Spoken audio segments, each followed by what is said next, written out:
I am in shock. I am in shock right now. I was just at the grocery store buying some vegan hummus for my environmentalist club meeting, and I'm checking out, and the cashier hands me the receipt and says, "Have a good day, sir." Have a good day, sir. And I stop dead in my tracks and I say, "Excuse me?" And I'm literally shaking, and I can barely stand, and I'm screaming at him, "Excuse me? How do you know that I identify as a man? How do you know that I identify as a sir? Did you even ask, you privileged white cishet bigot?" And I've got him by the collar. I'm in his face. He looks confused. Obviously, he's not college educated. And I realize that this is a teachable moment for him and for all of you bigoted hicks out there.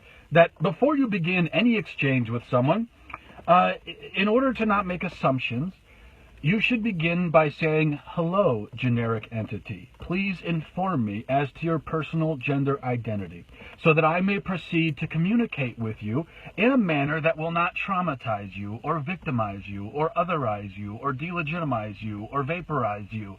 And please know that whatever your gender identity is, I will not judge you for it, and I will not think any negative thoughts about you. I will think only positive thoughts about you. That is, if you permit me to think any thoughts about you in the first place." Is it so hard to begin every conversation with someone that you meet in your daily life this way?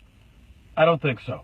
Now, if this drooling Neanderthal, who is so deeply hateful and judgmental, had given me the opportunity to talk about my personal gender experience, I would have explained that I am multi-gender. And so my gender identity changes based on the day and the time and the tides and the altitude and whether or not I have a yoga class that day. Because if I have a yoga class, a lot of times I identify as gender fluid because it helps me be more flexible. Now, it just so happens that today I identify as a pangender, non-binary, otherkin, two-spirit. I don't go by sir, I go by Zerks, obviously.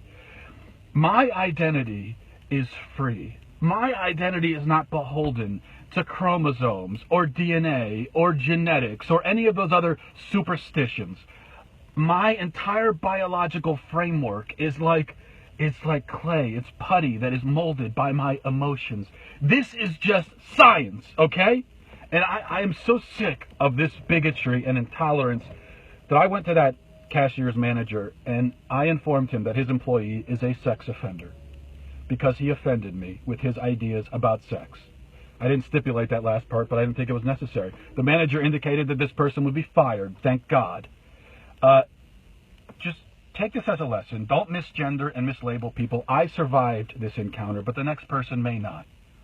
So think about that before you risk insulting or hurting someone. You got that? You revolting troglodytes? Okay, good.